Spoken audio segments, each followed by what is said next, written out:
Surprise ಅಂತಂದರೆ ಎರಡು ಕ್ಯಾರೆಕ್ಟರ್ಗಳು, ಒಂದು ಮೊಟ್ಟೆ ರಾಜೇಂದ್ರ ಅವರು ಮತ್ತು ಜಾಫರ್ ಅವರು ಸರ್. ಆ ಜೈಲರ್ ಸಿನಿಮಾದಲ್ಲಿ ಮತ್ತು ಸಾಕಷ್ಟು ಸಿನಿಮಾಲೇ ರಾಜೇಂದ್ರ ಅವ್ರು ಮಾಡಿದ್ರು. ಅವರ ಎಂಟ್ರಿ ಈ ಸಿನಿಮಾಗೆ ತುಂಬ ಒಳ್ಳೆ ಅಂದರೆ ಇವ್ರ ಜೊತೆ ಕಾಂಬಿನೇಷನ್ ಉಪ್ಪಿ ಸರ್ ಜೊತೆ ಅದ್ಭುತವಾಗಿ ಬಂದಿರೋದು.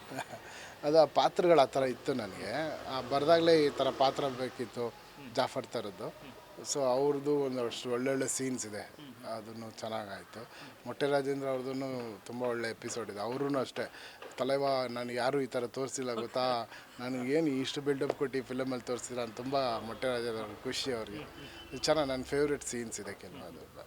ಸರ್ VFXಗೆ ಅಂದರೆ ಎಷ್ಟು ಟೈಮ್ ತಗೊಳ್ತು ಅಂತಾನೆ ಸರ್. ಅದೇ ಪರ್ಟಿಕ್ಯುಲರ್ ಒಂದೆರಡು ಶಾರ್ಟ್ ಅಂದರೆ ಆ ಬಾಣ ಬೀಳೋದಾಗಲಿ, ಇವ್ರ ಕಣ್ಣು ಈಚೆಗೆ ಬರೋದಾಗಲಿ, ಒಂದಷ್ಟು ಶಾರ್ಟ್ಸ್ಗಳು ಅದ್ಭುತವಾಗಿ ಬಂದಿರೋದು ಸರ್. ಆ ಥರದೊಂದು ಪ್ರತಿಯೊಂದು VFX ಬಂದಾಗ ರೆಂಡ್ರಿಂಗ್ ಟೈಮು ಆ ಥರದ್ದೆಲ್ಲ ತಲೆಯಲ್ಲಿರುತ್ತೆ ಸರ್. ಎರಡನೇ ಅಂದರೆ ಆಗಸ್ಟ್ ಟೈಮ್ಗೆ ಅಂದ್ಕೊಂಡಿರುತ್ತೆ, ಇಲ್ಲಿ ತನಕ ಹಾಕೊಬಂತೀರಿ. ಆ ನಡುವೆ ಇದೆಯಲ್ಲ ಸರ್, ಅದನ್ನೂ ತೀರಿಸ್ಕೊಬರೋದು VFX ಅಚೀವ್ ಮಾಡೋದು ಭಾಳ ಕಷ್ಟ. ಎಷ್ಟೆಲ್ಲ ಕಷ್ಟ ಆಯಿತು ಅಂತ. ಇದನ್ನು ಆ್ಯಕ್ಚುಲಿ ನಾವು ಮಾರ್ಸ್ ಅಂತ ಒಂದು ಕಂಪ್ನಿ ಯಶ್ ಗೌಡ ಅವರಿಗೆ ಕೊಟ್ಟಿದ್ವಿ. ಬಟ್ ಅಲ್ಲಿಂದ ಒಂದು ಸಬ್ ಕಾಂಟ್ರಾಕ್ಟ್ ಆಗಿ ಅದು ಇರಾನ್ ಒಂದು ಟೀಮ್ಗೆ ಹೋಯಿತು. ಅವರು ಅಲ್ಲಿ ಮೆಹರೂನ್ ಅಂತ one of the amazing supervisor, very dedicated, ಅಂದರೆ ಒಂಥರ ಕೆಲಸದ ಹುಚ್ಚು. ಅವರೇ ಈ ಫಿಲಮ್ನ ಈ ಸ್ಟೋರಿಯೆಲ್ಲ ಕೇಳಿಬಿಟ್ಟು ಅವ್ರು ತುಂಬ ಇಂಟ್ರೆಸ್ಟ್ ತೊಗೊಂಡು, ನಾನು ಎಷ್ಟೊಂದು ಸತಿ ಓಕೆ ಮಾಡಿಬಿಟ್ಟಿದ್ದೀನಿ, ನನಗೆ ಓಕೆ ಅಂತ ಹೇಳಿರ್ತಾರೆ, ಆದರೆ ಇಲ್ಲಿ DI ಕಳಿಸೋದೇ ಇಲ್ಲ ಅವರು. ಯಾಕಂದ್ರೆ ಆಮೇಲೆ ಅವ್ರಿಗೆ ಕೇಳಿದ್ರೆ no Mehroon has some more corrections ಅಂತ. ಅದು ನನಗೆ ಭಾಳ ಖುಷಿ ಆಗ್ತಿತ್ತು.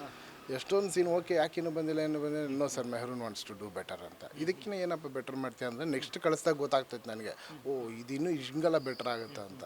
ಈಗಲೂ ಅವ್ರು ಒಂದೇ ಮಾತು ಹೇಳಿದ್ರು, ಸರ್ ನಿಮ್ಮ ಫಿಲ್ಮ್ ರಿಲೀಸ್ ಕೊನೆವರೆಗೂ ನಾನು ಮಾಡ್ತಾ ಇರ್ತೀನಿ, ನಾನು ಕಳಿಸ್ತಾ ಇರ್ತೀನಿ, ನಿಮ್ಗೆ ಎಷ್ಟು ಯೂಸ್ ಆಗುತ್ತೆ ಯೂಸ್ ಮಾಡಿ, ಆಗದೆ ಇರೋದು if you are happy live it ಅಂತ. ಸೊ ಅಷ್ಟು ಡೆಡಿಕೇಟೆಡ್ ಸೂಪರ್ವೈಸರು. ಅವ್ರ ಜೊತೆಲಿ ಫರ್ನೂಷ್ ಅಂತ ಒಬ್ಬರು ಇಲ್ಲೇ ಬಂದಿದ್ದಾರೆ, ನೀವು ನೋಡಿರ್ತೀರ. ಅವರೆಲ್ಲ ತುಂಬ ಡೇ ನೈಟ್ ಕೆಲಸ ಮಾಡಿದ್ದಾರೆ ಸರ್. ಕಾಮೆಂಟ್ಸ್ಗಳೊಂದಷ್ಟು ಅಂದರೆ ಮ್ಯಾಡ್ ಮ್ಯಾಸ್ ಆಗಲಿ, ಈ ಥರದ ಒಂದಷ್ಟು ಸಿನಿಮಾಗಳೆಲ್ಲ ಆ ರೇಂಜ್ ಕ್ವಾಲಿಟಿ ಅಂತ ಅಂದ್ಬಿಟ್ಟು ಕೊಡ್ತಾರೆ ಸರ್. ಸೊ ನಿಮಗೆ ಪರ್ಟಿಕ್ಯುಲರಾಗಿ ನೀವು ಡೈರೆಕ್ಷನ್ ಮಾಡ್ತೀರ, ಇಡೀ ಇಂಡಸ್ಟ್ರಿ ಒಗ್ಗಟ್ಟು ಅಂದರೆ ಒಟ್ಟಿಗೆ ನಿಂತು ನಿಮಗೆ ಆಲ್ ದಿ ಬೆಸ್ಟ್ ಹೇಳೋಕ್ಕೆ ಅಥವಾ ನಿಮಗೆ ಕಂಗ್ರಾಸ್ ಹೇಳೋಕ್ಕೆ ನಿಂತಿರ್ತಾರೆ ಸಾಕಷ್ಟು ಜನ. ಸೊ ನೋಡಿ ಮೊದಲ ಬಾರಿ ಯಾರು ಮಾತನಾಡಿದ್ರು ನಿಮ್ಮ ಜೊತೆ ಟ್ರೈಲರ್ ನೋಡಿ ಅಂತ? ಮೊದಲನೇ ಬಾರಿ ನಾನು ನಿಜ ಹೇಳ್ಬೇಕಂದ್ರೆ ನನ್ನ ಮಗಳು ಆಡಿದ್ರು. I am so proud of you ಅಪ್ಪ ಅಂತಂದರೆ, that is the best biggest ಇದು ನನಗೆ. ಅದಾದಮೇಲೆ ಖಂಡಿತ ಎಲ್ಲರೂ ಟ್ವೀಟ್ಗಳು ಮಾಡಿದ್ದಾರೆ ಸರ್. ನಾನು ಯಾರಿಗೂ ಐ ಡೋಂಟ್ ಅಂದರೆ ಯಾರಿಗೂ ಡಿಸ್ಟರ್ಬ್ ಮಾಡಲ್ಲ ನಾನು, ಸರ್ ಇದು ನೋಡಿ ಇದು ಮಾಡಿ ಅಂತ. ತುಂಬ ರೇರು.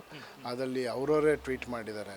ತರುಣ್ ಸುಧೀರ್ ಅವರು, ಪ್ರೇಮ್ ಸರ್, ಸುನಿ ಅವರು, ಶ್ರೀನಿ ಘೋಷ್ ಡೈರೆಕ್ಟರು, ಅನಿಲ್ ನಮ್ಮ ಡೈರೆಕ್ಟ್ರು. ಸೊ ಎಲ್ಲರೂ ನನ್ನ ಜೊತೆ ಕೆಲಸ ಮಾಡಿದವರು ಯಾರು ನನಗೆ ಇದು ಕೇಳೇ ಇಲ್ಲ. ಆಮೇಲೆ ತುಂಬ ಜನ ಅವರವರೇ ಪೋಸ್ಟ್ ಮಾಡಿ ನನಗೆ ಅವರ ವಿಶಸ್, PC ಶೇಖರ್ ಎಲ್ಲರೂ ವಿಶಸ್ ಕಳಿಸ್ತಾ ಇದ್ದಾರೆ. I am very happy for it.